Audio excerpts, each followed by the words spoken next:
Assalomu alaykum. Bugungi mavzu davlat, siyosat, mansab haqida.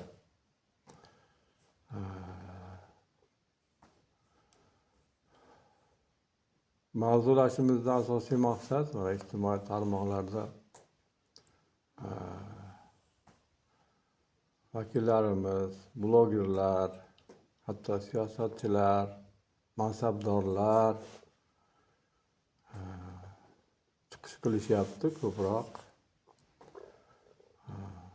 Davlat, siyosat, mansab chalkashtirib qo'yyapti. Tushunib-tushunmasdan noo'rin joylarda ishlatilyapti shu.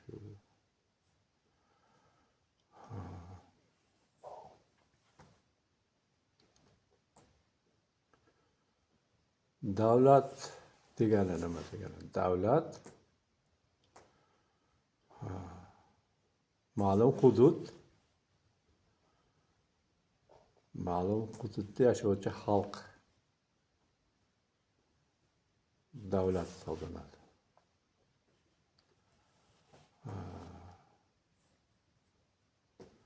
Masalan, Soyuz tarqab ketdi. Boshqa respublikalar qatorida O'zbekiston ham o'zini davlatini o'zi e'lon qilishga erishdi. Qanday?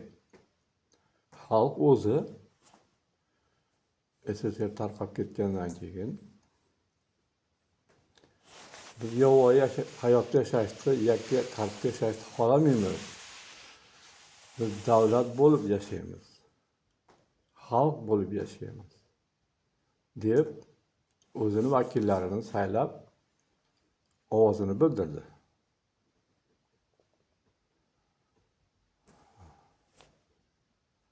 Davlat bo'lib yashaymiz.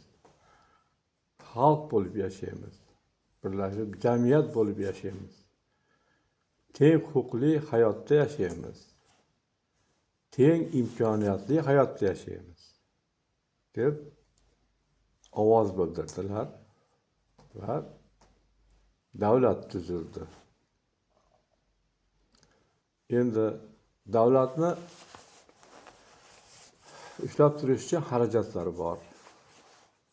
Xarajatlari nima qilamiz degan savolga xalq o'zi, endi o'sha davrda 20 million xalq bo'lsa, xalq o'zi o'rtada yig'im yig'amiz deb kelishgan. Qanday yig'im bu? Nima yig'im? Davlatni ushlab turish uchun, xarajatlarni ko'tarish uchun qanday yig'im bo'ladi? Soliq deb nomlanadi. Qanday soliq? Nimalardan iborat soliq?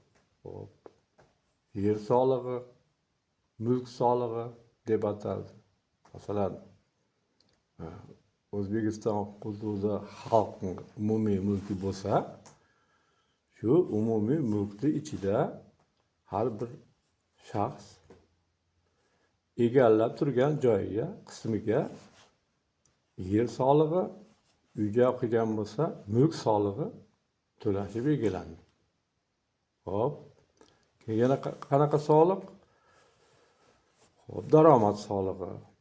Xo'p, biron ish bilan mashg'ul bo'lsa, boshqa bo'lsa, shundan kelib chiqargan o'zi daromad olyapti, ham davlatiga daromad solig'i to'laydi.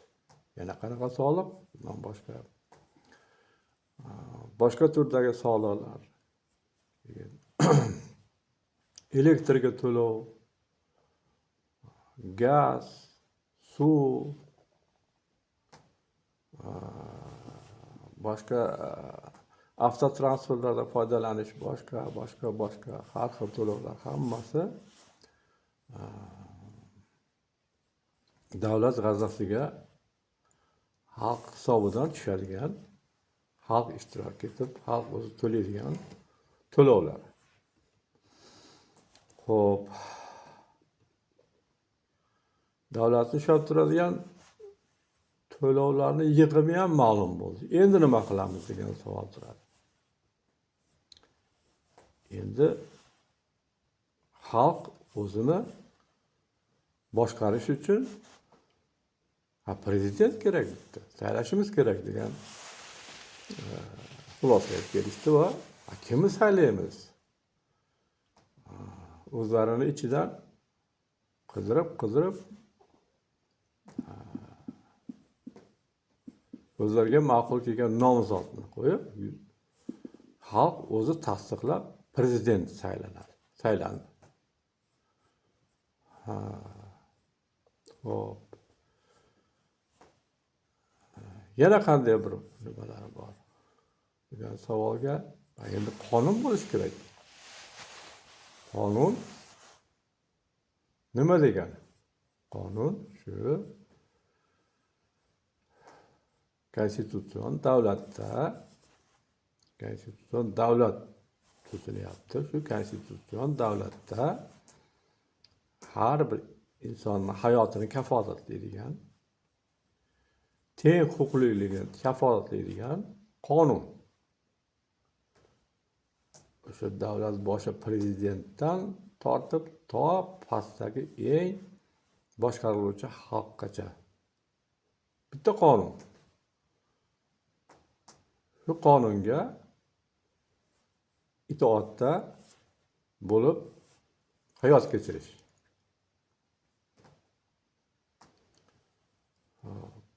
Endi davlat bu tushuntirib o'tdik. Davlat bu xalq, ma'lum hudud, shu hududda yashayotgan xalq. Davlatda davlat strukturasi bor. Konstitutsion davlat tizimi bor. Konstitutsion davlat tizimida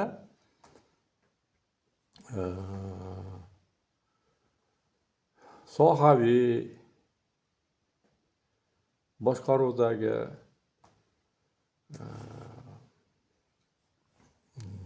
tuzilmalar buni ichiga kiradi. Hop.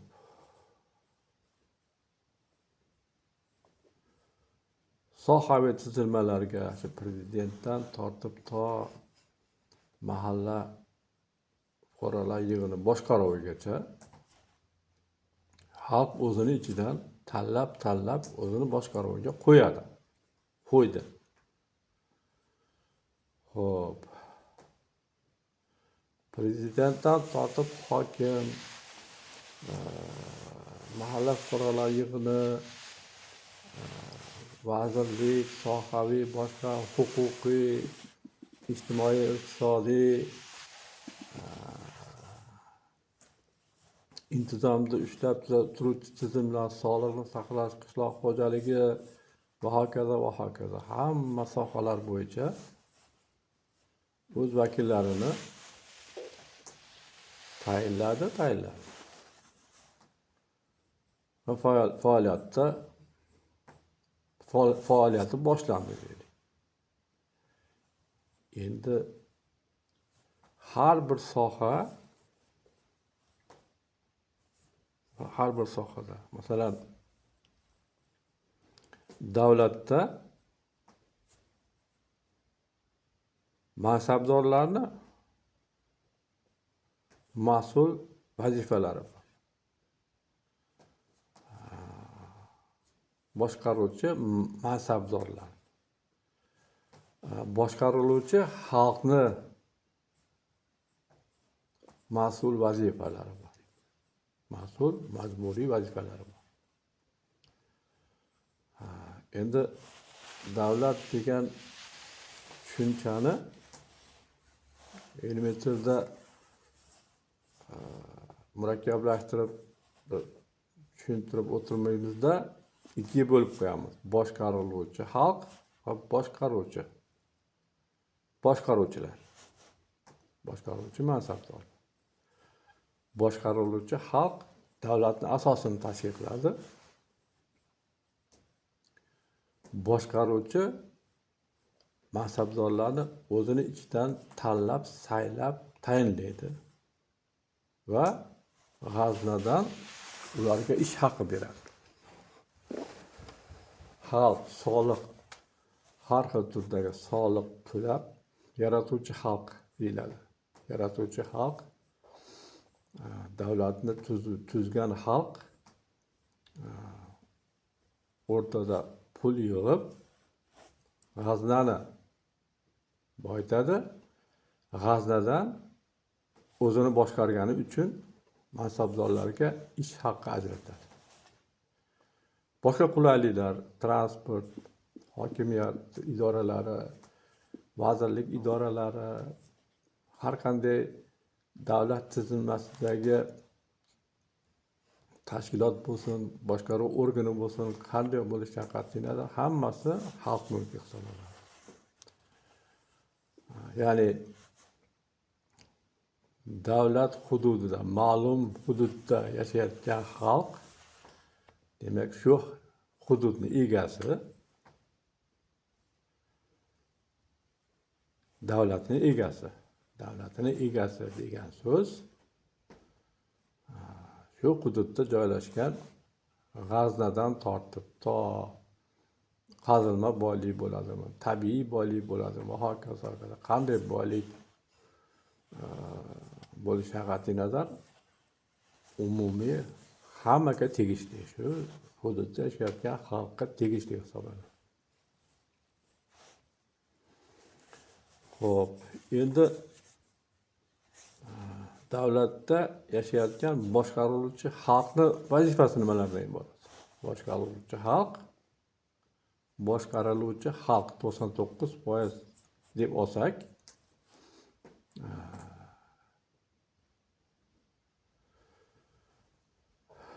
birinchi yer solig'ini to'lash kerak. Mulk solig'ini to'lash kerak. Ikkinchi daromad solig'ini to'lash kerak. Elektr, gaz, svet, suv, avtotransportlar to'lov bo'lsa, boshqa to'lovlar bo'lsa, hammasini o'z vaqtida to'lash kerak. Bu o'rtaga davlatni ushlab turish uchun yig'ilayotgan yig'im. Bu o'rtaga soliq tushumi deyapmiz. Soliq tushumi xalq yig'yaptimi g'aznaga? Bundan tashqari tabiiy boyliklardan boshqa holatlarda g'aznaga kelib tushayotgan mablag'lar hammasi xalq boyligi hisoblanadi. Xalq o'zi davlatni ushlab turish uchun va bu boyliklarni davlatni ushlab turish uchun sarflaydi birinchi. Ikkinchisi, o'zini hayot darajasini, kundalik hayot darajasini insoniy hayot darajasida ushlab turish uchun ommaviy insoniy hayot darajasini ushlab turish uchun sarflanadi hammasi. Yaxshilash uchun, rivojlantirish uchun sarflanadi. Shuning uchun xalq o'zini vazifasini o'z vaqtida davlat tuzgandan keyin xalq davlatning ta'minotini o'zi ta'minlash kerak. O'rtada yig'im o'z vaqtida kelib tushsa, u yig'imdan qaytib o'ziga ham sarflanadi. Masalan, o'zini hayotini yaxshilash uchun ham sarflanadi. Buni keyinroq batafsil to'xtaymiz.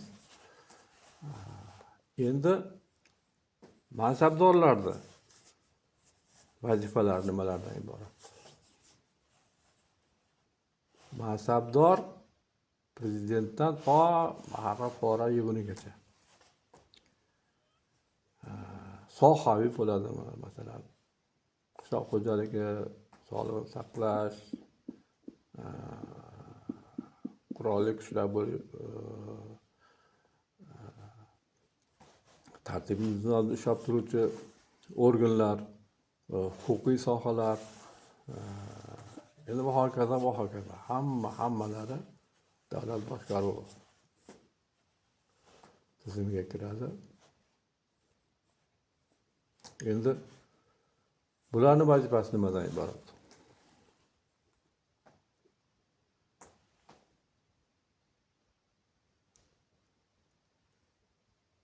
Mansabdor degani avvalo tushunib olish kerak, prezidentdan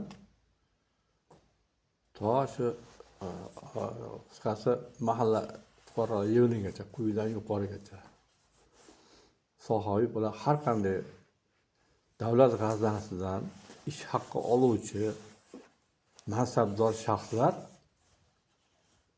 xalq saylagan, xalq tayinlagan, xalqni ichidan chiqqan mansabdorlar, xalq o'zi xohlab boshqaruvga qo'ygan mansabdorlar u shaxslarga g'aznasidan ish haqi bergani uchun, saylagani uchun, tayinlagani uchun xalq xizmatkori maqomida yuradi.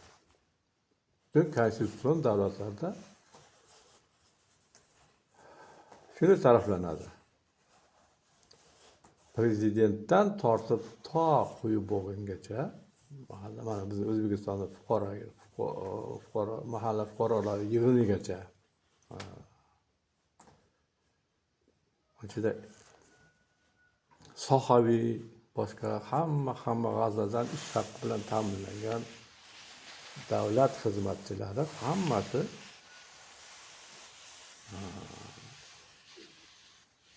xalq xizmatkor hisoblanadi. Bu so'z dunyoda nechta konstitutsion davlat bo'lsa, hech qachon ishlatilmaydi. Mana shu so'z hech qachon ishlatilmaydi. Davlat xizmatkoriman degan mansabdorni hech kim uchratmagan. Aslida konstitutsion davlatda endi boshqa tilda ham aytishadi, gosslujащий deyiladi. Boshqa tilda gapirganda inglizcha, fransuzcha, nemischa aytish mumkin. Hammasida gosslujащий bittasini keltiryapman. Davlat bu xalq. Davlat bu xalq. Saylaydi, tayinlaydi, ish haqi beradi, g'aznaga to'lab turib. Bu gosslujащий degani bir mavhum, bir ko'zga ko'rinmas narsaga xizmat qilish degani emas aslida. Chunki uni tashkil qilgan insonlar bor. U masalan biz davlat bo'lib yashaymiz. Xalq bo'lib yashaymiz. Masalan, O'zbekistonda 20 million xalq bo'lsa, 91-yilda 20 million atrofida shu kelishib teng huquqli, teng imkoniyatli davlat tuzib, davlat bo'lib yashaymiz, jamiyat bo'lib yashaymiz deyilgan. Endi shunday bo'lgandan keyin mansabdor birinchi men xalq xizmatkoriman deyishni bilish kerak. Xalqning xizmatkorligini tan olish kerak. Sen xalq to'lagan masalan oddiy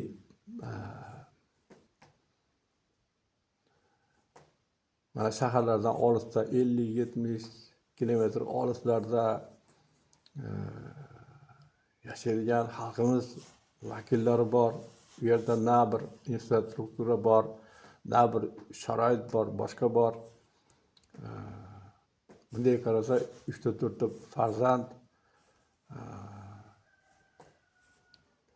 uyini tomidan hatto endi inson yashayotgan shahardagi hayotdan ko'ra juda ham endi boshqa farqli hayot yashaydi. Lekin u inson soliq to'layapti. Mana hozir 34 yil davlatchilik tariximiz bo'lsa, 34 yil soliq to'ladi. Uni bir avlodi soliq to'lab o'sib ketdi. Ikkinchi avlodi to'layapti hozir. Uchinchi avlod yosh katta qilyapti. Davlat egasi,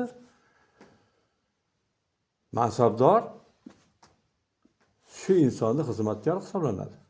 Chunki u yaratyapti, soliq yaratyapti. U masalan bir yerdan ish haqi olib turib, haligi davlat tizimida ishlamaydi. Davlat tizimidan ish haqi olib turib, keyin soliq to'layotgani yo'q. U mol boqyapti, qo'y boqyapti, yer kavlayapti, dehqonchilik qilyapti. Soliq tushumi yaratyapti, yaratuvchi hisoblanadi. Davlat mansabdori bilan oddiy xalq farqi shunda. Oddiy xalq yaratadi. Mansabdor tayyor g'aznadan ish haqi olib turib soliq to'laydi. Buni farqlay bilish kerak. Shuning uchun yaratuvchi xalq ustun turadi har joyda, har qanday holatda. Lekin dunyo bo'yicha konstitutsion davlatlarni olsak, bunday taraf hech qachon ishlatilmaydi. Yo'q. Saylab olguncha, endi saylanguncha, boshqa bo'lguncha, mansabdor bo'lguncha endi qandaydir holatlarni yaratib, shunga yaqin holatlarga o'zini solib turadi. Yo'q, undan keyin biror marta men bunday. Endi men mansabdor so'ziga to'xtalishim, mansabdor davlat emas. Mansabdor masalan prezident bo'lsa, davlat prezidenti deyiladi. Xalqni prezidenti. Yoki bo'lmasa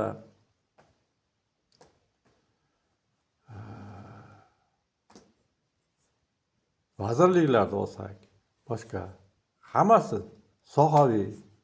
Oldida davlat so'zi bor, o'zini sohasining nomi bor.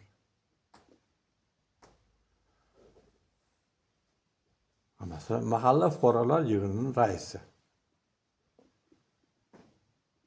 Mahalla xalqini raisi. Rais. Mahallaning mutlaq egasi emas u. Mahallaning egasi mahalla fuqarolari. U ichidan saylanadi. Xuddi shuni singari prezident maqomi ham shunday. Dunyo bo'yicha shunday. Biz O'zbekistonda davlatchilik boshqacha holatda bo'lishi mumkin edi. Mumkin. Boshqacha holatda bo'lishi. Dunyoga bir ko'rgazmali, bir haqiqiy hamma narsani o'zini o'rnida nomlab, shunga javob berib, hayotda shunday tashkil qilib, dunyoga nomi chiqish imkoniyati bor.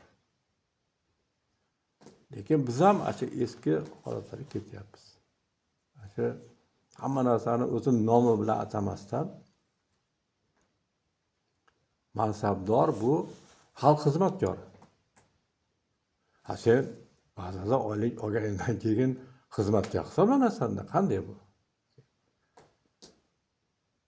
Agar shu nomni aytalmasang, shuni tan olmasang, bayroq tagida o'tirishni nima keragi bor? Xalq bayrog'ini tagida o'tirishni nima mazmun qoladi? Mana masala qayerda?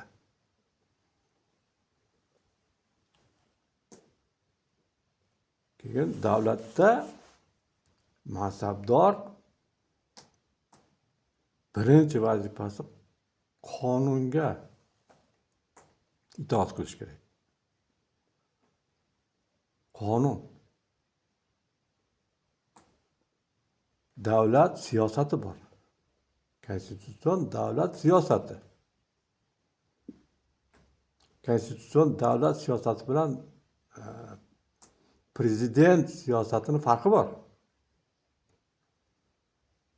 Konstitutsion davlat siyosati bitta ko'rinishda bo'ladi, bitta so'z bilan ifodalanadi. Xalq davlat tuzdimi? Tuzdi. Nima maqsadda tuzdi? Teng huquqli, insoniy sharoitli,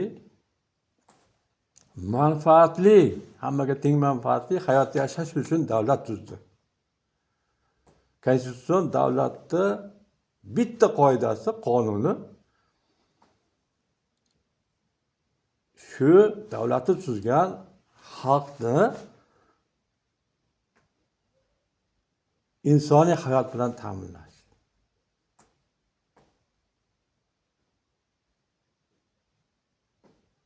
Shu davlatda yashayotgan xalqni orzu umiddagi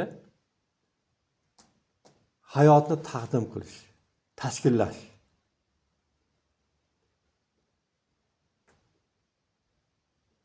Shu davlatda yashayotgan xalqni turmush tarzini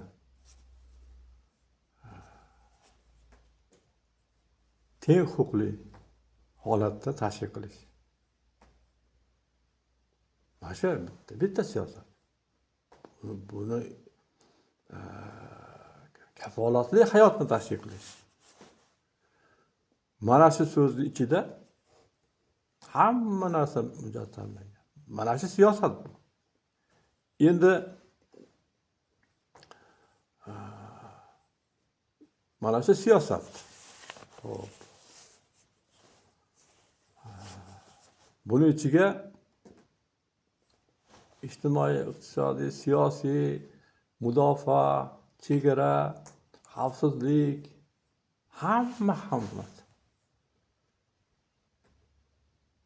hammani bitta boshqaruvni bitta maqsadi shu hududda davlat tuzgan xalqni manfaatli hayotda yashashini ta'minlash. Mana siyosat. Buni ko'pchilik siyosatchilarimiz men televizorda, ijtimoiy tarmoqda, so'zlar nutqlarda eshitib qolaman.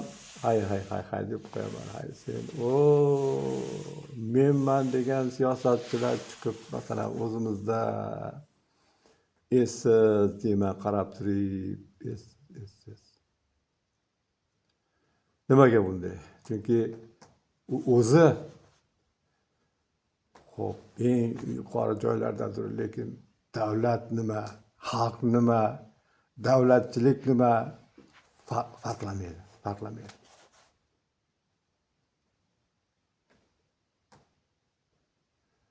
Mana biz xalqni sayladik. Prezident sayladik. Yoki bo'lmasa hokim. Hokim. Endi bu qandaydir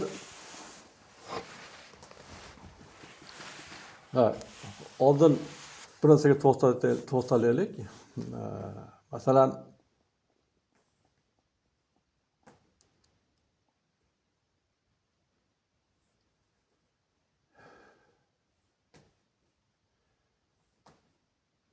xalqqa manfaatli hayot yaratishda qanday nimalar ko'rinadi? Tizilmalar, nimalar ko'rinadi? Xalqni mansabdor, avvalo xalqni bugungi kuniga javob berish kerak. 30 yillik naryoqdagi kuniga emas. Dunyoda shunday tuzilgan. Dunyoda har qanday konstitutsion davlatda xalqni bugungi kuniga javob beradi. Bugungi kunini yarata olmayaptimi? U atstavka beradi, uni xalq talab qiladi. Ket deydi. Bo'ldi, adashibmiz deydi. 20 yil, 15 yil da monday narsani hal qilaman, onday narsani hal qilaman. Bu ertak bu. Sen bugungi kun javob ber. Qanday? Masalan, xalq qaysi holatda yaxshi yashayotgan bo'ladi? Qaysi holatda mansabdorlar, davlat boshqaruvi, davlat siyosatiga to'g'ri javob qilayotgan bo'ladi? Qachon? Davlat siyosati aniq. Xalq manfaati. Bugungi kunda xalqni manfaatli hayot kechirishi. Xo'p. Qanday holatlarda tashkil bo'ladi?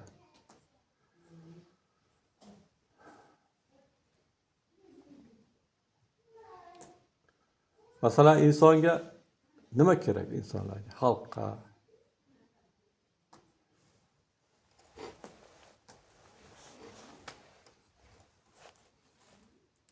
Birinchi,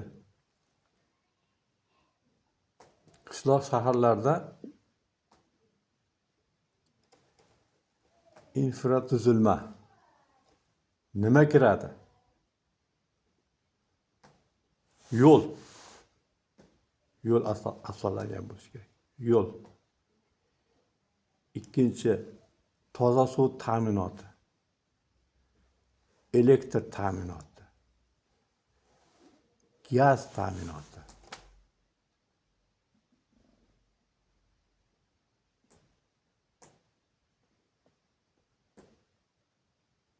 Mana nechta?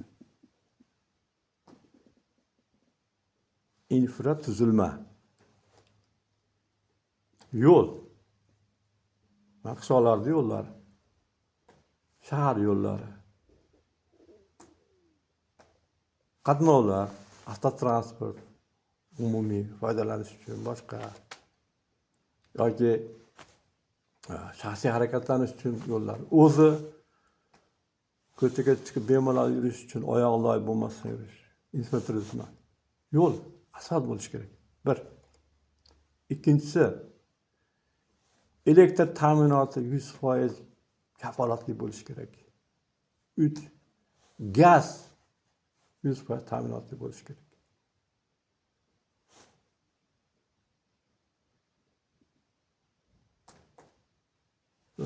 Svet, boshqa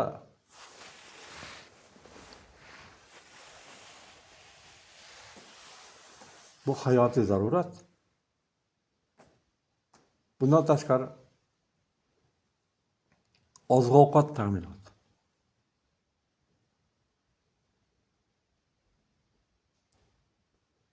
Xavfsizlik, chegara, boshqalar bor, hammasi. Ularda struktura, tizimlar bor. Xalq o'zini farzandlari hamma sohada ishlaydi. Bu tizimlar davlatchilikda o'zi harakatda bo'ladi.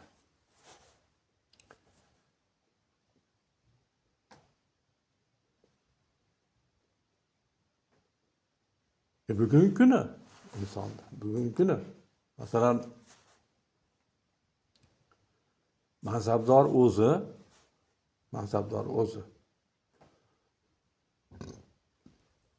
masalan 10 yil orqaga surib turib 10 yilda bunaqa bo'ladi deyapti.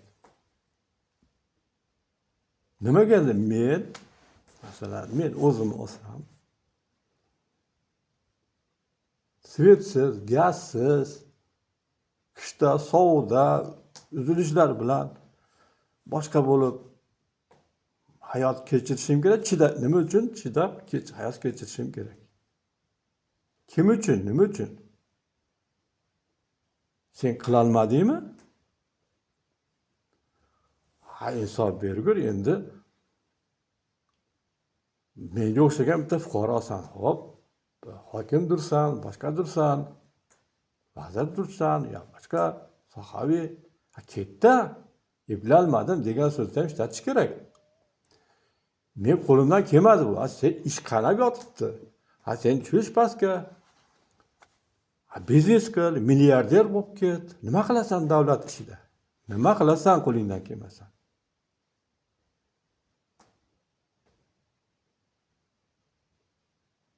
Nima qilasan? O'zingni ham qiynab, hammani qiynab, meni ham qiynab.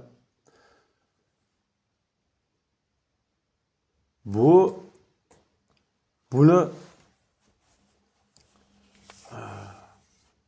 mansabdorni davlat siyosatiga qarshi ish qilyapti deyiladi buni. Masalan, meni gapirayotgan gapimni siyosatga qarshi deyilmaydi. Davlat siyosati bitta, davlat xalq tuzgan. Xalq elektr ta'minot, yo'limi, suv, gaz, shu holatlarni hammasini sharoitini yaratib qo'yadi menga. Buning ichida men o'zim yana ham rivojlanib, yaxshi yashab, farzandlarimni yaxshi tarbiya qilib, sharoitli hayotda yashab, yana ham davlatimga foyda ko'p keltiraman deydi. Mana qara masala. Men xalq, davlat bu. Tashkil qila olmaslik, mansabdorni tashkil ishni yaxshi to'g'ri yo'lga qo'yib tashkil qila olmasligi bu siyosatga qarshi hisoblanadi. Davlat siyosatiga qarshida shuni aytiladi.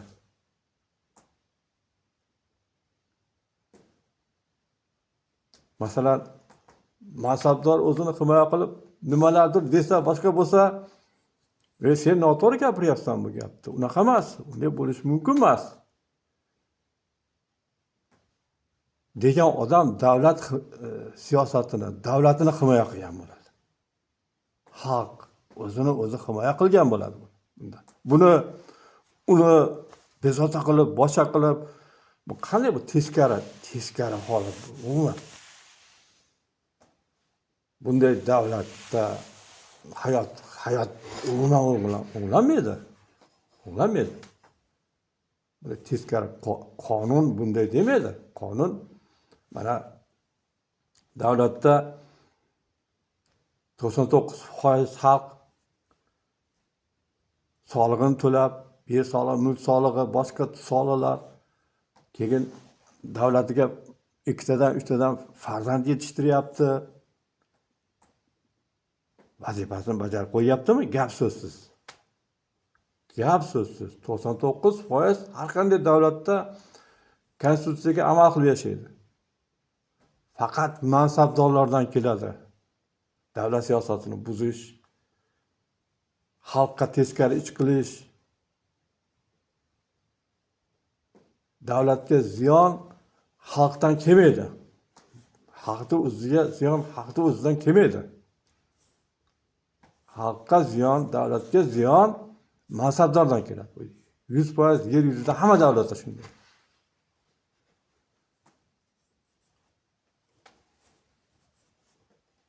Buni tushunish kerak. Mansabdor bo'lgan odam endi unga haq huquq boshqa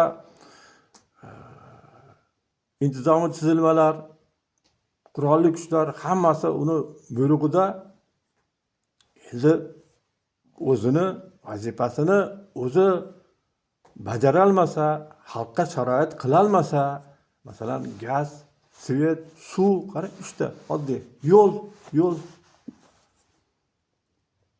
qila olmasa, tashkil qila olmasa buni. G'azadan chiqqan pulni shu 4ta strukturani to'g'rilab qo'yishga sarlab turib, yakunlab qo'ya olmasa bu narsani. Umumiy. Masalan, davlatning ichida mana shu tizilma umumiy mukammal holatga keldi. Shunday keldi. Qolmadi hech qayerda. 1 metr ham hisoblanmagan joy qolmadi. Suv ta'minot bo'lmagan joy qolmadi. Shunaqa davlatlar bor. Imkoniyatli narsa. O'zbekiston juda ham bir katta joy emas. Juda ham katta bir bepoyon yurt emas.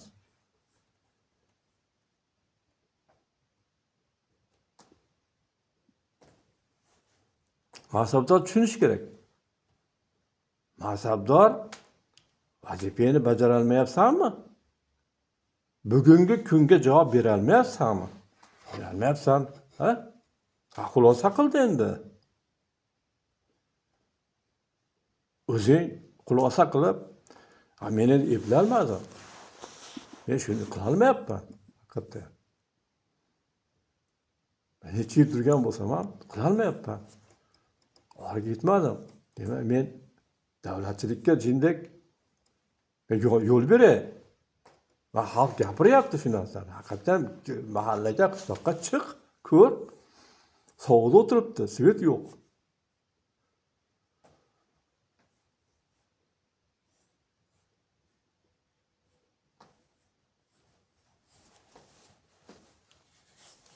Mansabdor har tomonlama tushunchali bo'lishi kerak.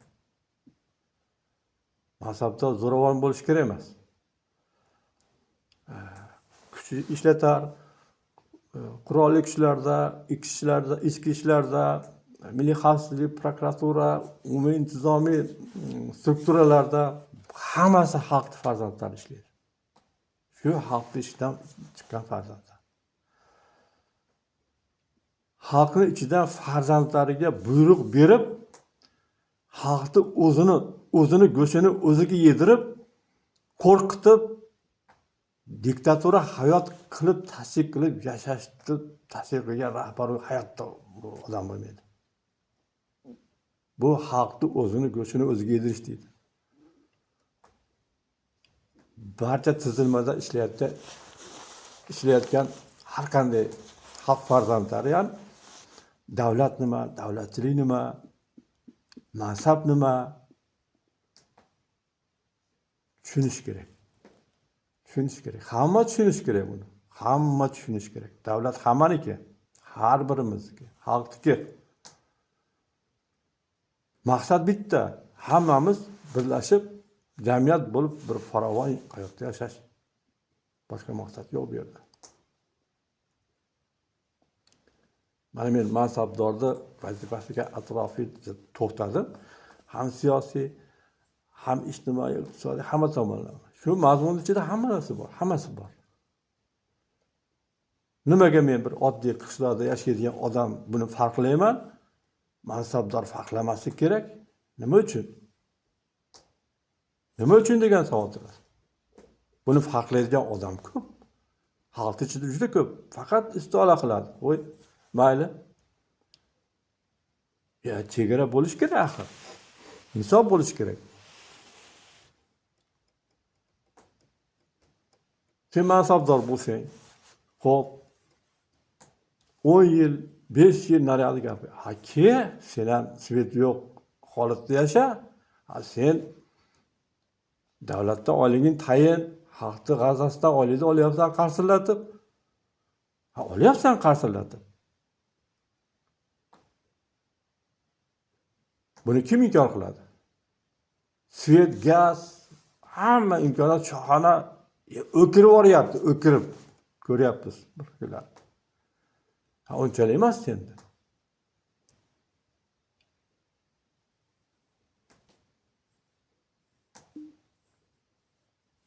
Xalqni o'zini go'shini o'ziga yedirib, bunday holatlarni yuzaga keltirish umuman yaxshilik olib kelmaydi. Biz O'zbekda oriyat degan narsa bor. O'zbekda oriyat degan narsa bor. O'zbek mansabdormisan? Bilib yasha kimligini-da, bil-da, bil. Hech bo'lmasa bil. Bildirib yashatish kerak. 50 yil, 70 yil, 100 yil turmaysanmi? Lekin bilib yasha-da.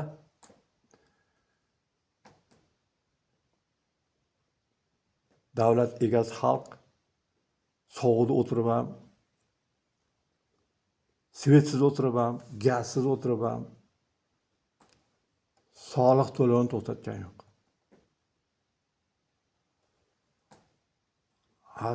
Mansabdorlar hamma sharoit bor, xalq hisobidan hamma sharoit bor.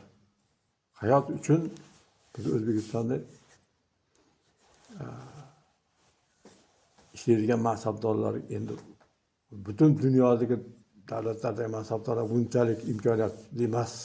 Bizda juda imkoniyat katta, har tomonlama imkoniyat katta.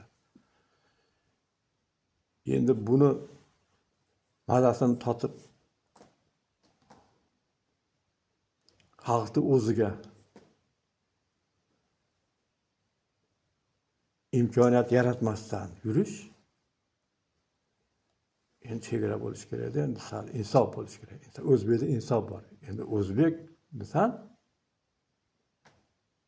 o'zbek bo'lsang, shu gaplar ta'sir qilish kerak. Damkaltak degan narsa bor o'zbekda, damkaltak. Damkaltak bu oriyat, bu juda yomon narsa. Betam ketam teng bo'lishi kerak emas endi. Betam ketam teng deyiladi haligi. Farqi yo'q unga deyiladi. Unchalik bo'lishi kerak odam inson degan. Sal ta'sir qilib, yurak jini bezovta bo'lishi kerak. Meni bunday holatlarda hamma bilar ekan. Hamma biladi. O'zbekiston juda katta bepoyon joy. Hamma bir-birini yaxshi biladi. Hamma nima bilan nafas olyapti, nima qilyapti. Hamma yaxshi biladi. Shuning uchun mazhab masalasi butun dunyoda juda prestijli hisoblanmaydi bir mazhabdor bo'lib ishlash. Chunki ularda qonunlar juda qattiq. Arzimagan bir davlat ishida o'tirib bunday xatoga yo'l qo'ysa 15 yil, 20 yil jinoyatga yarasha jazoni olaveradi. Buni xohlamaydi. Bilib bilmay xato qilib qo'yishingizda ancha-muncha odam mansabdorlikka o'tmaydi. Mas'uliyat bor u insonlarda. Boshqa davlat, boshqa millatlar, boshqa xalqlarda mas'uliyat bor. Qo'rqadi shunday xalq nimasdan. Bizda yo'q. Bizda yo'q. Bizda mas'uliyat yo'q. Nima u mas'uliyat? Davlat siyosati. Xalq manfaatli insoniy hayotda yashash kerak. Shuni tashkil qilish kerak. Nima u? Gaz, svet, yo'l, infratuzilma, toza suv. Qani? 34 yil bo'ldi. 34 yildan beri men ham, masalan, men o'zim soliq to'layapman. Xalq hamma davlat egasi hamma 100%. Davlat statistikasi ko'rinib turibdi. Milliardlab bitta avlod ko'chasi asfalt bo'lmay loy kechib o'tib ketdi. Ikkinchi avlod masalan 91-yili 20 ga kirgan bo'lsa 54 gram u ham loy kechib o'tyapti. O'g'li 20-25 kiryapti. Nevarasi qara, nechta avlod? 3-4 avlod loy kechib o'tyapti, lekin hali oddiy ko'cha asfalt bo'lgani yo'q. Ba'zi joylarda. Yakunlangan yo'q. Ichimlik suv, gaz, svet. Oriyat bo'lish kerak endi odamda. Oriyat. Yana qancha davom etadi yana.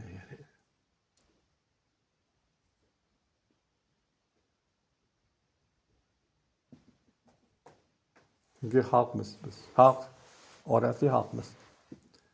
Biz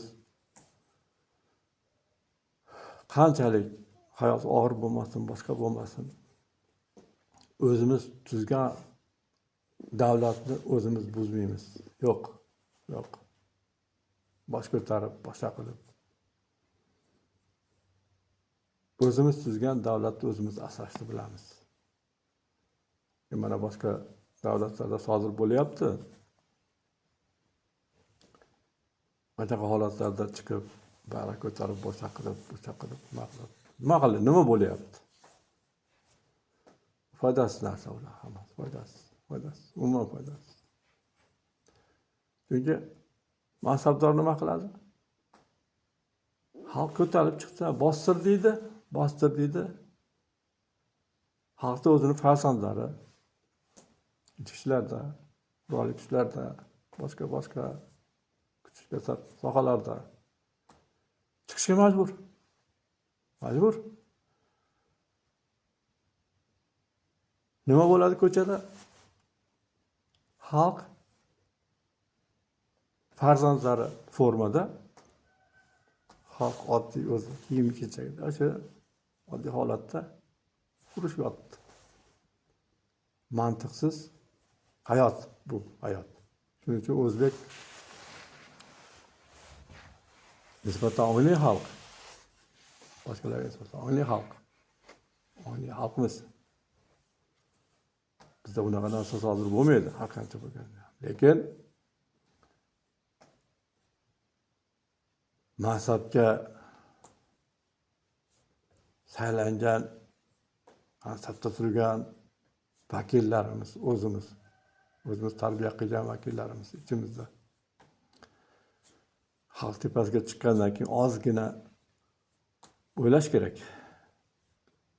Qo'lidan kelsa, ana mana 4-5 ta narsani qilib qo'y chiqani. Osmonni uzib berayotgan hech kim.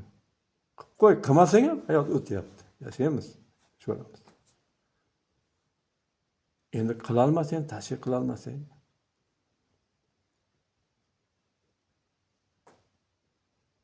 ketish kerak edi. O'zi ongli ravishda men qo'y qancha bo'lgan biznes qilib tushib pastga nima qilasan? Xalqni boshqarish qo'lingdan kelmagan.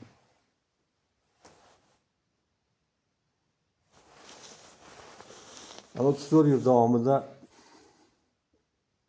men eshitmadim. Davlat strukturasida boshqada xabardor insonman. Bironta hokim buni davlat siyosati xalqni manfaatli hayotda yashashini ta'minlash deb turib, bu 10 yil hokim bo'lib o'tirdi. Uni hokimlik qamrovidagi xalqni ko'chasi oddiy asfalt bo'lmadi. Bu juda katta narsa bu. Masalan, loy ko'cha bilan asfalt juda katta narsa. Juda katta narsa. Bu xalqni masalan asfalt qilish, gaz, svet ta'minlab qo'yish, xalqni investitsiya qilish deyiladi. Insoniy omilni kuchaytirish uchun investitsiya hisoblanadi. Buni kerak bo'lsa, o'zingda gaz yo'qmi? Tashqaridan gaz sotib olib qo'yish kerak. Ko'p mana siyosatchilar chiqib qolyapti. Nima deydi? Gaz yaqqan nima? Gazni yoqqan xalq kosasi birmasa degan gaplarni gapirib chiqdi. Voy.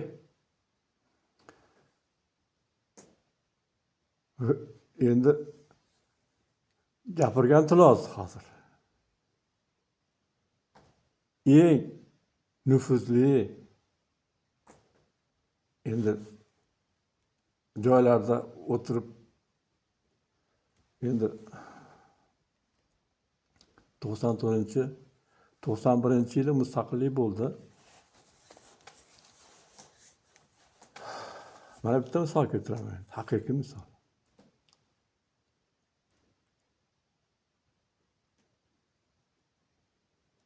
91-yil. Hatto prezident davlat tuzilgandan keyin g'azna bo'sh. Prezident saylangan prezident chet elga borsa g'aznada valyuta yo'q. Samolyotning ichiga tilla solib yurgan. Eshitganmisizlar shunaqa gap? Nimaga solib yurgan tillani? Chet elga borganda samolyotni zapravka qilish uchun. Ha, shu yerda chiqimdan qarang, qanday holatda bo'lganmiz.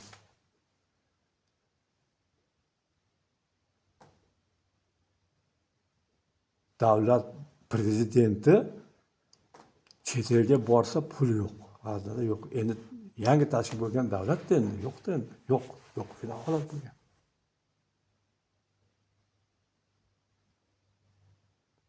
Buni endi shu davrda endi hozirgi mansabda o'tirganlar shu davrda tortilgan davlatchilikni tuzishda tortilgan azoblarni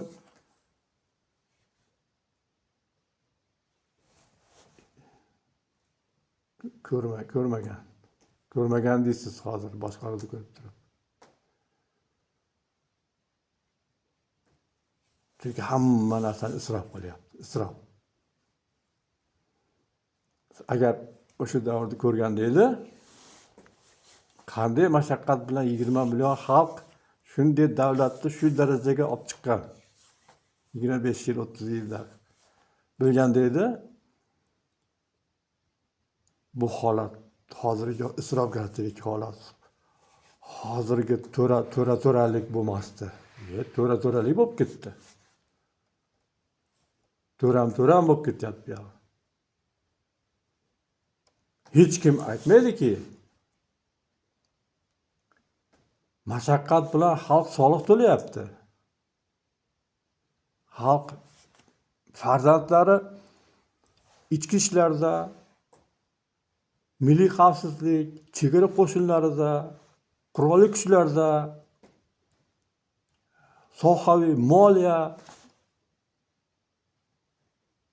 soliq, har xil sohaviy departamentlarda, boshqalarda xalq farzandlari mehnat qilyapti. Kechasi kunduzi mehnatda xalq farzandlari davlati uchun faoliyatda.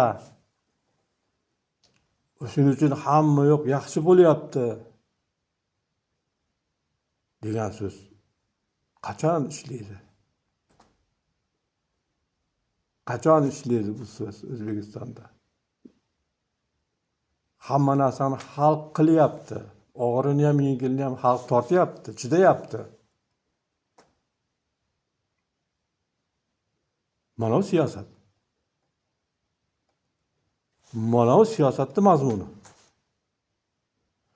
Mana shu so'zni aytolmagan hokim prezidentdan tortib eng pastgacha davlatdan ish haqi oladigan boshqa har qanday rahbar.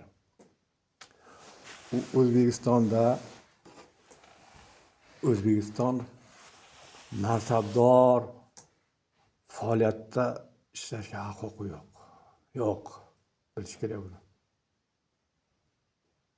Har qancha bo'lganda ham yo'q. Vallomat bo'lganda ham yo'q. Avvalo men xalq hisobidan yashayapman deyish kerak. Qanday olyapti bu savol? Qanday bunday sharoitlar? Qanday? Oddiy xalq tomi yaxshi yopilmagan, yo ko'chasi loy. Lekin xazinaga shunday dazil pul tashlab qo'yapti. Soliqni to'lab qo'yapti. Millionlab xalq. Egnida bir yetarli kiyimi yo'q, boshqasi yo'q. Bola chaqasi yupun. Ayanchli hayotda. Jinda kasal bo'lib qolsa, mablag'i yo'q. Lekin soliq to'lab qo'yapti. Qanday tushunmaslik kerak buni? Qanday bu? Mana bu siyosat mana. Buni tushunmaslik siyosatga teskari odam deyiladi shuni. Davlat siyosatiga teskarilik deyiladi shuni.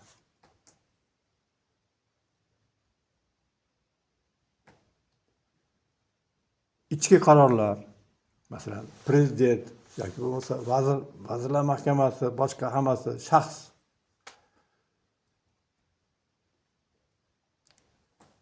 qaror qabul qildi. Bir soha bo'yicha, boshqa bo'yicha. Buni men gapirishga haqqim bor. U siyosat emas u. U shaxs qandaydir tashabbus qo'llayapti. Tashabbus u.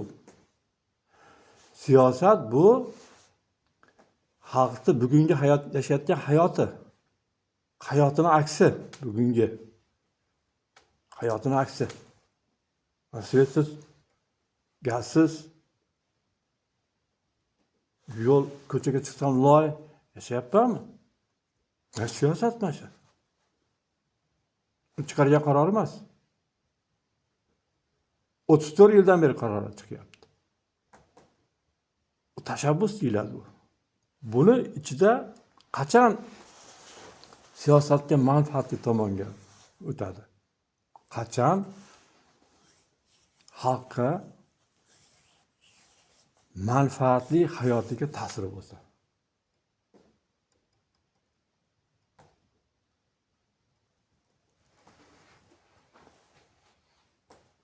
Ehtimol teskari ta'sir qiladi. Hali mahkum chiqargan qarorini, u nima tashabbusi nima? Mahkum narsa. U bugungi holat to'g'risida o'ylamayapti. Bo'lgandan beri 5 yil, 10 yil nariyadagini o'ylayapti. 34 yildan beri 15 yil, 20 yil nariyadagi ko'proq. Mansabdorlarda nima? Bugungi kunga javob berish yo'q. Mana hozir bugun soat 1 soat ichida nima bo'lyapti? Tuman hokimi, mahalla komiteti, viloyat hokimi, vazirliklar bugun 1 soat hozir nima bo'lyapti? Qayerda? Javob ber. Mana siyosat deydi. Mana shunga javob bera olmasang, tan ber, siyosatga men javob bera olmayapman de.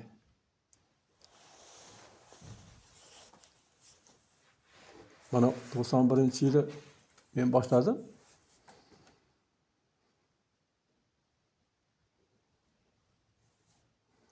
İşsizlik, tartibsizlik, chegara yo'q, hech narsa yo'q.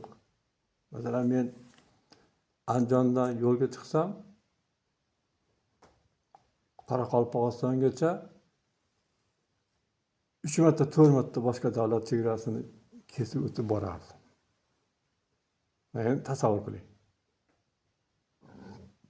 O'zbekiston bitta shaharda ikkinchi shaharga, masalan, Toshkentga borish uchun ikkita davlatni kesib o'taman. Shu davrda rahbariyat qanday qabul qildi? Qaror qabul qildi. Siyosat mana qarab. Siyosat qanday? Xalq, davlat bu. Xalq davlatning ichida erkin harakatlanish kerak. Infratuzilmani yaratish kerak. Qanday? O'zbekistonning ichida Andijondan shu Nukusgacha davlat ichida infratuzilmani yaratish kerak. Boshqa davlatga o'tib bergan qilib. 25 yil vaqt ketdi. Lekin uddasidan o'tdi. Mana bu davlat siyosatiga mansabdorlik javobi. Davlat siyosatiga mansabdorlik javobi shu davrdagi. Bu saviya bu. Bitta reformani aytyapman men. Minglab kelib turishi mumkin bunaqa. Yana bitta masala. Qanday masala? Xalqda avtotransport yetishmaydi. Harakatlanish uchun avtotransport yo'q. Mana bitta mahallada bo'lsa 10 ta, 15 ta mashina bordi. Bitta mahallada 1000 ta, 2000 ta aholi bo'lsa, bitta ikkita mashina. Nima qilish kerak? Endi tashqaridan olib kelishga imkoniyat yo'q. Avtozavod qurish kerak.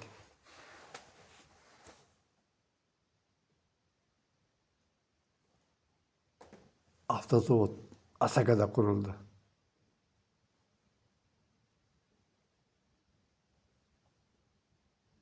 Hozirda bilmayman, 70-80% mashina shu zavodniki.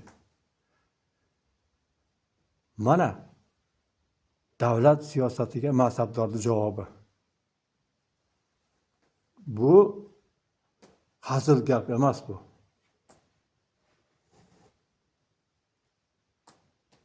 Hammani tagiga bittadan mashina mindirib qo'ydi mana uni. Andijondan chiqqan mashina. 90-chi, 91-chi, 95-chi yilgacha qabul qilingan davlat siyosati bu xalqqa imkoniyat, sharoit yaratish degan siyosatni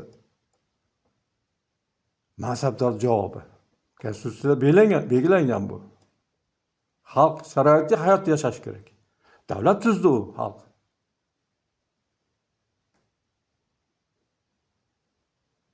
Mana bu u paytda 92, 93, 94 hali bilinmagan. Mana hozirgi mansabdorlar qayerda bo'lgan o'zlari biladi qayerdaligini. Lekin biz shuning ichida bo'lganmiz bu yerda. Shu siyosatning ichida yashaganman men. Bir umr shu siyosatning ichida yashadim. Ko'rganim aytyapman men. Haligacha mana. O'zbekistonliklar faqat yangi mashina mindi. Tashqaridan xlam olib kelmadi. Xlam haligi birov mingan mashinani minmadi o'zbeklar. Minmadi. Minmaydi ham. Yangi o'z mashina chiqarib mindi. Ana imkoniyat xalqqa. Birinchi Andijondan Qoraqalpog'istongacha undan keyin yo'l chiqardi. Mana hozir Andijondan o'tirsangiz Qoraqalpoqgacha davlat ichida ketasiz, maza. Temir yo'l ham struktura.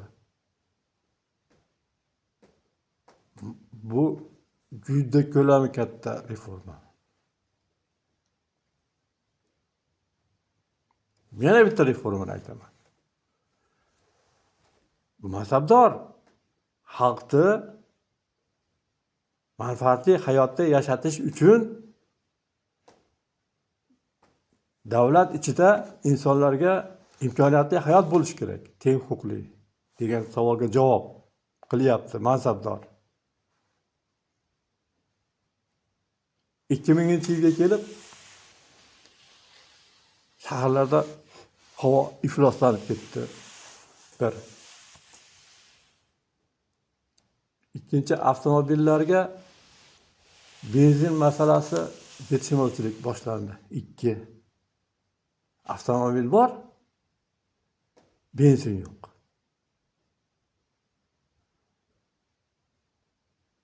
Xalq hayotini davom ettirish uchun mashinasi bor, arzon yoqilg'i bo'lishi kerak. Nima qilindi? Qaror chiqardi mansabdor. Benzinni cheklash va distopliva atmosferaga bu tabiatga ugar gaz ko'p chiqaradigan yoqilg'ilarni taqiqlash. Bir. Metan gazga o'tkazishni qo'llanadi.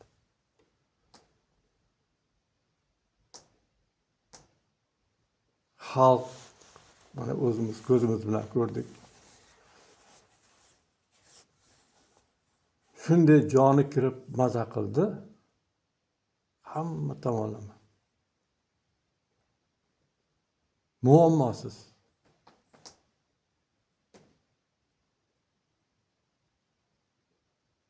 Mana mansabdorda davlat siyosatiga javob. Davlat siyosati xalq uchun imkoniyatli, har tomonlama qulay yashash uchun sharoit yaratish.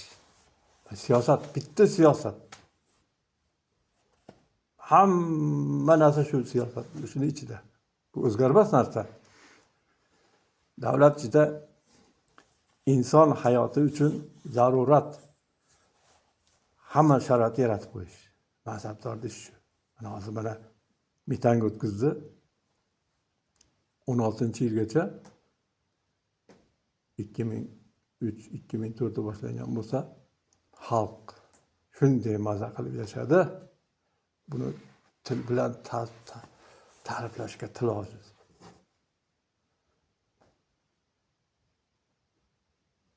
Bu bo'lgan narsa.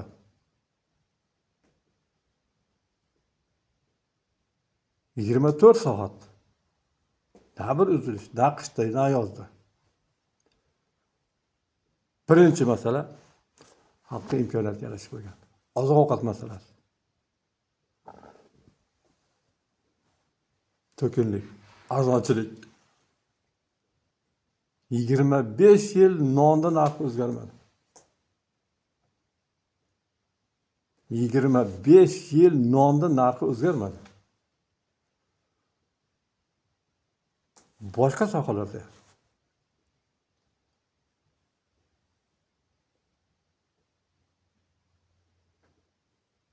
mana bu fakt. Yashagan umrimiz bu.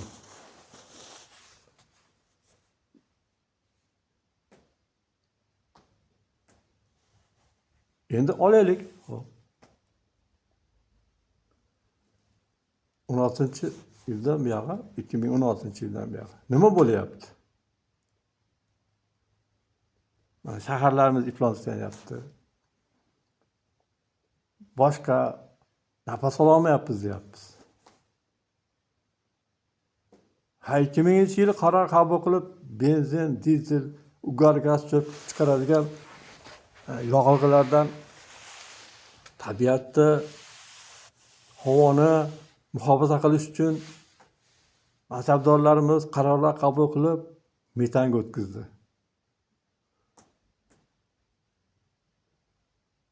Havolar tozalandi, hammasi yaxshi bo'ldi.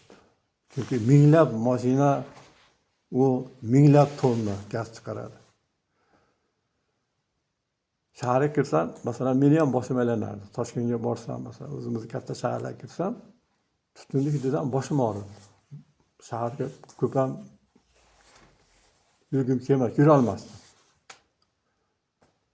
Ayniqsa issiq kunlari, pik vaqtlarda shunday bu tutunli hidi boshqa yo'qolib ketdi. Endi 15-yilda buyog'i sekin-sekin minglab mashinalar gaz, dizelga qaytyapti. Propan o'rtada qo'shilyapti. Ha bu nima deyiladi? Bu bir. Ikkinchi narx-navo masalasi.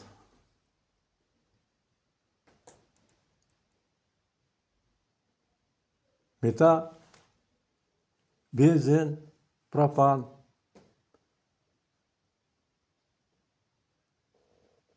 bu ham uzilishlar bilan. Svet, mahallaga gaz berish. Mana endi inson yashashi uchun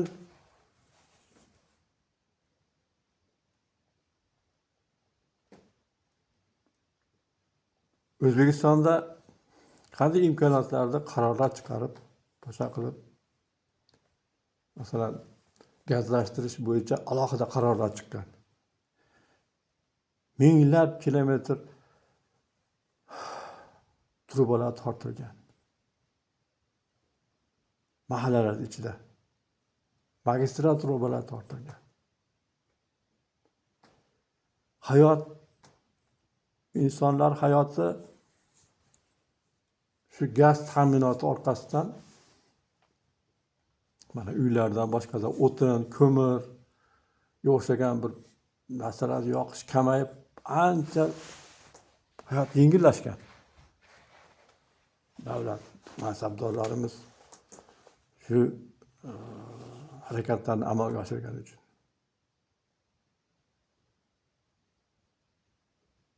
Millionlab, milliardlab mablag'lar sarflangan. Gaz strukturasini tashkil qilish uchun mahallalarga, shaharlarga Endi kimdir chiqib turib, xalqdan so'ra sen oldin. Gaz ishlatishni yo'qotaylikmi, yo'qmi? Bu nima beradi? Sen so'ra oldin xalqdan. Xalqda puli ketgan bunga katta. Trubalar sotib olgan, minglab odamlar uni qurilishda boshqasida ishtirok etgan, qurgan, trubalar tortgan, qishin yozin tashkil bo'lgan. Endi mahallada gaz yo'q. Endi emish gaz yoqqan xalq palon-po'kin degan so'zlar chiqib qolyapti. Bu siyosatga qarshi gap deb buni aytadi. Davlat mansabdorlari, shu davlatning mansabdorlari 16-yilgacha tuzgan tizimni buzish deyiladi bu. Metan gaz bilan aholi ta'minlamaslik, svet bilan ta'minlamaslik, avtotransportlarga metan bermaslik, hokazo va hokazo. Hammasi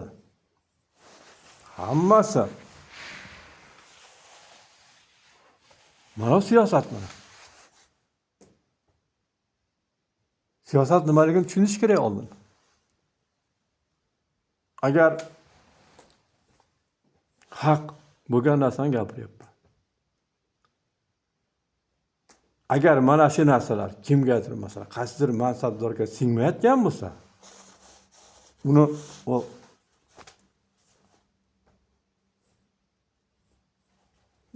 yomon holat bu. Mana shu gaplarni tushunmasa, shu bo'lgan siyosiy holatni anglamasa,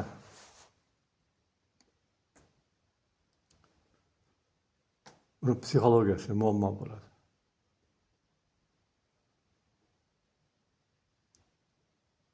Mansabdor inson har tomonlama rivojlangan bo'lishi kerak. Mansabdor inson davlatda xalqni tepasida turish uchun xalqda masalan hokim bo'ladimi, tuman hokimi, viloyat hokimi, vazir bo'ladimi, o'zini holatini o'zi bilish kerak. Mansabdorlik qonunga itoatda yashash degani. Qonun bitta. Davlat tuzgan xalq, xalqni teng huquqli, teng sharoitli, teng imkoniyatli hayotda yashashini ta'minlash. Mana shu qonun. Mana shu siyosat. Buni tashkil qila olmaslik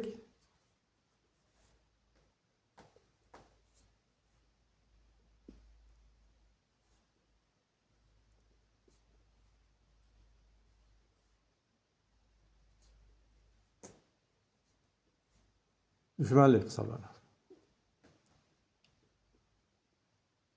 Buni tashkil qila olmaslik dushmanlik, siyosatga qarshilik, davlat siyosatiga qarshilik deb shuni aytadi. Mansabdorligi uchun, boshqa uchun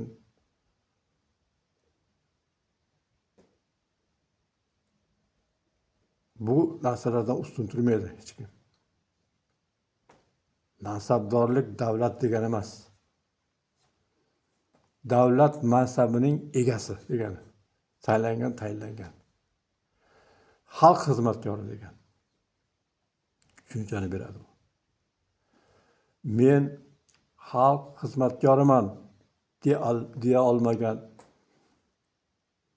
oddiy o'sha g'aznadan ish haqi oladigan har qanday mansabdor shu tushunchaga ega emasmi? U mansabdan ketishi kerak u. U yaxshilik gap demaydi, yaxshilik bo'lmaydi.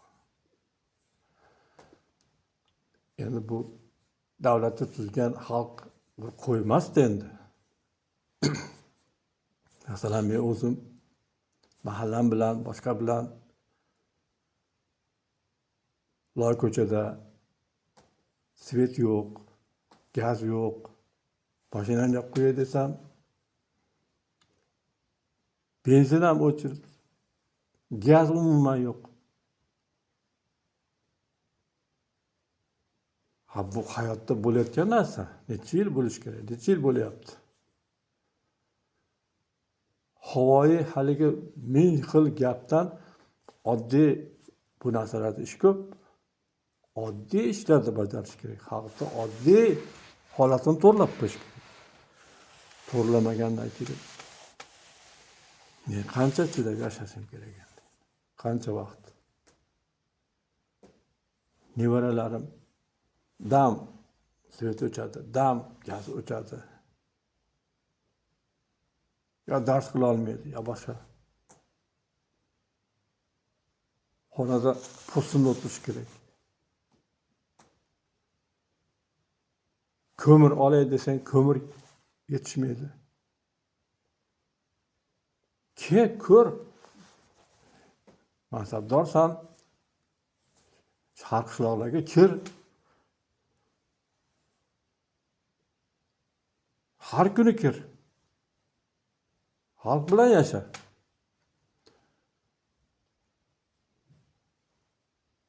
Xalq bilan yasha. Bola chaqayman ke qani yasha birga. Bir oy, 2 oy qishda.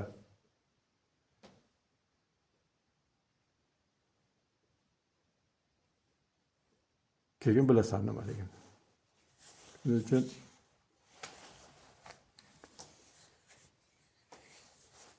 bu chiqish umuman bor narsani gapirilyapti. Bor narsa hayotda, hayotiy bor narsani. Endi buni ichidan eshitib, tinglab, xulosa chiqarish har birimizni o'zimizni vazifamiz. Chunki shu davlatda men ham, siz ham, ichki ishlar xodimi bo'ladimi, milliy xavfsizlik bo'ladimi, prokuratura bo'ladimi, huquq sohasidagi hamma umuman faoliyatdagi insonlar, moliya, soliq, chegara, qurolli kuchlar, mansabdorlar, hammamiz bitta xalqmiz. Bitta xalq. Shu O'zbekiston fuqarosimiz. Bitta xalq degani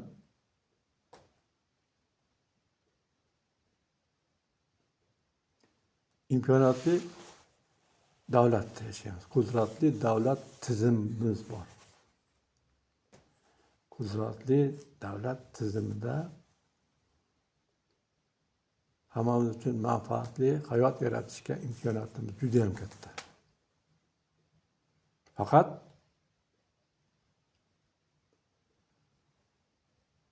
o'zimizni iqtidorimizga yarasha, o'zimizni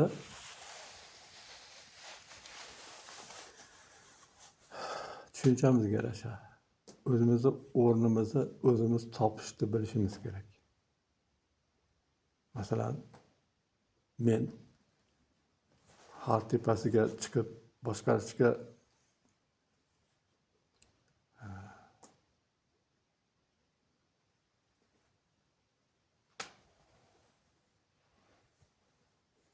saviyam yetadimi, yetmaydimi bilishim kerak. Bilib, harakatda bo'lishim kerak. Sayama yetmaydimi? Chiqmang.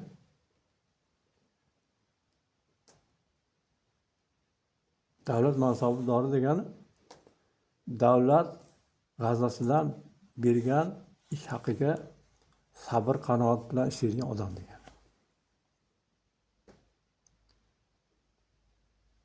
Davlat mansabidan umumiy o'ng tomonga ham, chap tomonga ham, har tomonga foydalanib bergan inson ishi. Shunaqa halol ish.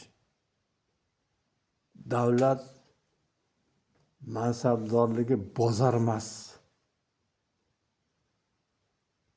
Davlat mansabdorligi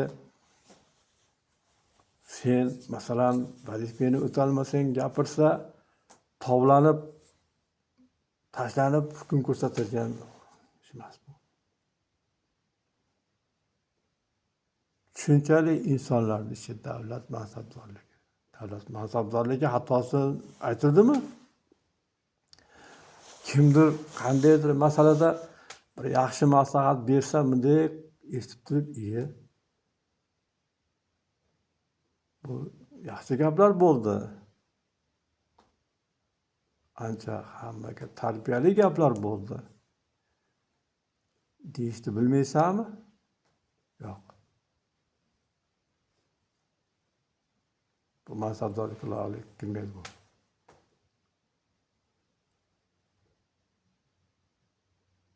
Mansabdorlik xalqni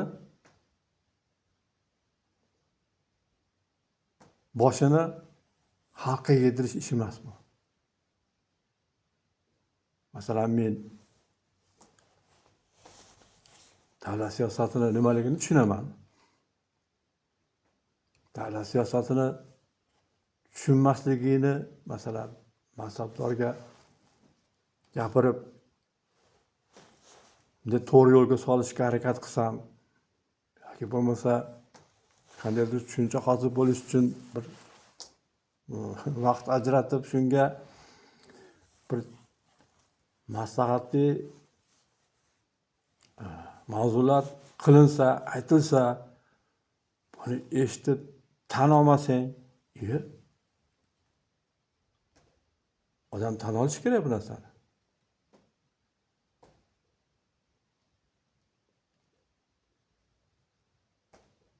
Tushunchalik insonda ishi, tushunchali mansabdorning ishi, tushunchali rahbarning saviyasi shundan iborat. Xatosini ham tan olish kerak. Tan olish kerak. Bu vatanparvarlikka kiradi, xalqparvarlikka kiradi. Men foyda keltirish o'rniga ziyon keltirib qo'yibman-ku. Masalan, 34 yil davlatchilik bo'lsa, masalan, men 5 yil, 10 yil hokim bo'ldim, boshqa bo'ldi. Bu men hech narsa qilmabman-ku. Buni narsalar xato qilibman-ku. Yaxshi bo'ldi menga bu maslahat. Hech bilmasang. Qanday bo'ladi endi? Nima deyish kerak? Inson maqtanish uchun chiqmaydi. Haqiqiy inson ijtimoiy tarmoqqa ham, boshqaga ham, kimgadir gapiradi. Maqtanish uchun chiqmaydi. Masalan, menga nima beradi bu? Oddiy holatda ijtimoiy tarmoqda, atrofda, shu harakatda ko'rinib turgan oddiy narsalarga mansabdorlarda fahm farosat yetmayotganini ko'rib odam o'zini joyiga qayerga qo'yishni bilmay qolasan. Chunki davlat reformalarida qatnashgan insonmiz. Hujjat kerak bo'lsa, hujjat ham ko'rsatishimiz mumkin. Davlat 90-91-yillarda qanday holatdaligini va kimimiz, qaysi birimiz qancha hissa qo'shganimizni yaxshi biladigan insonmiz. Biz Andijonlimiz. Andijonlikda bitta odati bor. Bitta ish qilsa, yo mukammal qiladi, yo umuman qilmaydi. Masalan, yarmiga kelganda mukammal bo'lib, tashlab ketadi, qancha ba'zi ziyon ko'rsa. Andijonlik bo'ladi, andijonlik deydi. Andijonlik borini gapiradi. Andijonda tub xalqi boshiga qilich ketgan borini gapiradi. Chof bormaysanmi?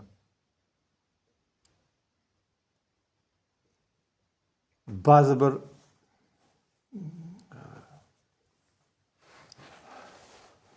ahmoq mansabdorlarni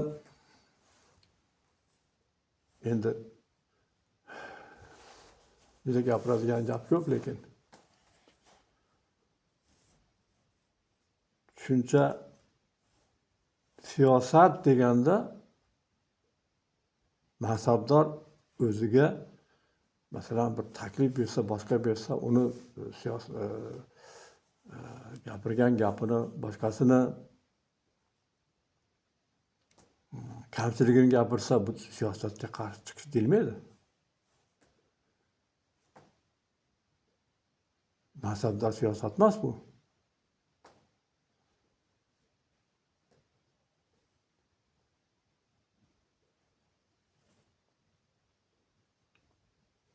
Mansabdorda xatti harakatda masalan 5 yil, 10 yil, 20 yil faoliyatida natija beradi ko'rsatilgan ishlarni. Kunlik 10 yil hayot qanday o'tdi? Shu natija. Shu siyosat bu. Xalqda yashab o'tgan hayoti siyosat bu. Xalq o'zi yashab insoniy sharoitli hayotda yashamadimi? Tan berish kerak. Tan berish kerak. Osilish kerak emas. Har qanday holatda ham o'ziga o'zi hisob berib, o'zini o'zi yig'ishtirish kerak odam degan. Shu o'zbekchilikni bitta belgisi shunday. Ana chet ellarda ko'ryapmiz. Bitta kichkina xato bilan men eplarim ketdim deyapti, ketyapti işte. O'lib qolmaydi. Inson bo'lsa ham shu, bo'lmasa ham shu deb mansabga yopishib olish kerak. Qilolmagandan keyin ketdi. Nimaga chet ellarda qilyapti shu narsani? Yo'q, qo'y. Ular qonun hurmat qiladi. Qonunni hurmat qiladi, davlatini hurmat qiladi. Xalqaro hayotda sharmanda bo'lishdan qo'rqadi ular.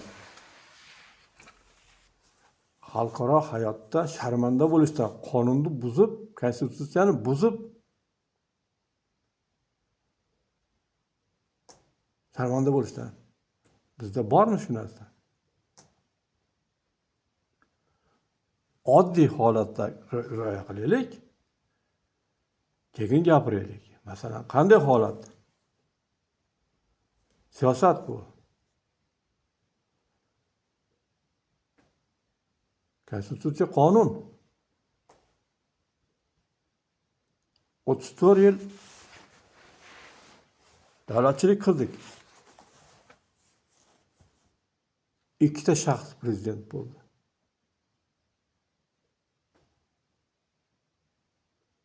Bitta 25 yil, ikkinchisi mana 10 yil ketyapti. Bu odatga aylanib bo'ldi. Konstitutsiyada oddiy holatda 5 yilda bir almashish kerak. Hozir mana 7 yil bo'ldi.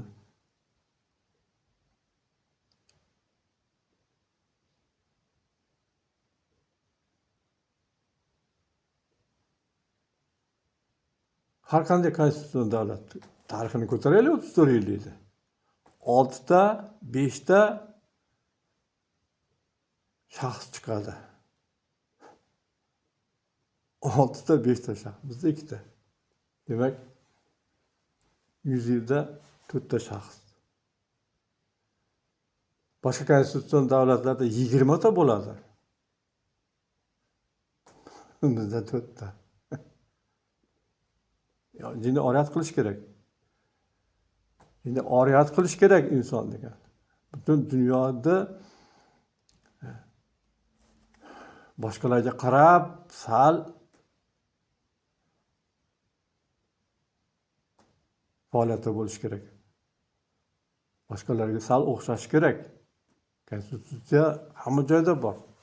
Konstitutsiyani hurmat qilishadi. Mana bo'lib turib, men keyingi srokka qo'ymayman deb qo'yapti. Chunki xalq shunga odatlangan. Konstitutsiya buzishni xohlamaydi. Umumiy prinsiplarni buzishni xohlamaydi. Saylov degani butun xalqda ovozi degani. Xalqda ovozi ko'rinishi qani? 34 yilda konstitutsiya qayerda qolyapti? Men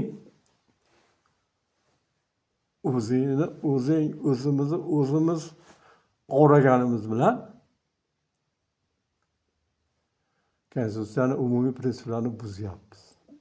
Hop, sabab ko'rsatarmiz, boshqa qilamiz. Bu tashabbus u. Sabablar tashabbus. Oqibat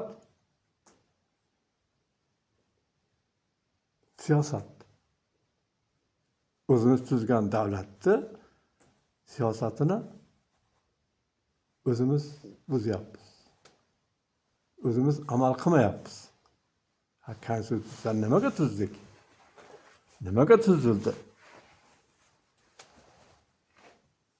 Demak, 50 yildan keyin, 100 yildan keyin prezident bo'lsa, xalqimiz ichidan u 30 yildan 20 yildan o'tirgan nimami? Bu odatga kiryapti. Bu yomon holat. Asrdan asrga mana shu avlod, biz keyin tanqid qilishadi ular. Bu tartibga ham tushadi. Tartibga tushadi bu. Chunki dunyo bir xil turmaydi. insonlar ham bir xil turmaydi. Ja amalga yaxshi olib yashash hayot degan narsa u barham topadi u. Davlat ishida faqat davlat bergan va'dadan olgan ish haqqiga sabr qilib manfaat yo'lida davlat vazifasidan foydalanmay ishlaydigan insonlar chiqadi.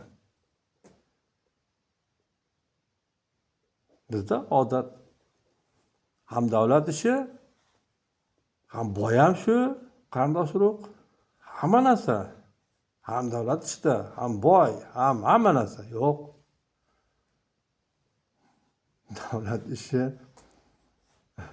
Davlat ishi bu. Xalq xizmati bu. Xalq xizmati bo'lgandan keyin inson xalq xizmatida bo'lishi kerak. Mana shu yerda bu mavzu hali ko'p bu mavzuda suhbatlashamiz, xudo xolasa. Hali qiziqarli boshqa aniq tariximizda yurib bergan holatlar bilan, boshqa bilan isbotli suhbatlar bo'ladi albatta. Buni eslash kerak. Yaxshi qadamlar bo'lgan. Bu yaxshi qadamlarni eslash kerak davlatligimizda. Shu bilan bugungi suhbatni yakunlayman. Salomat bo'linglar.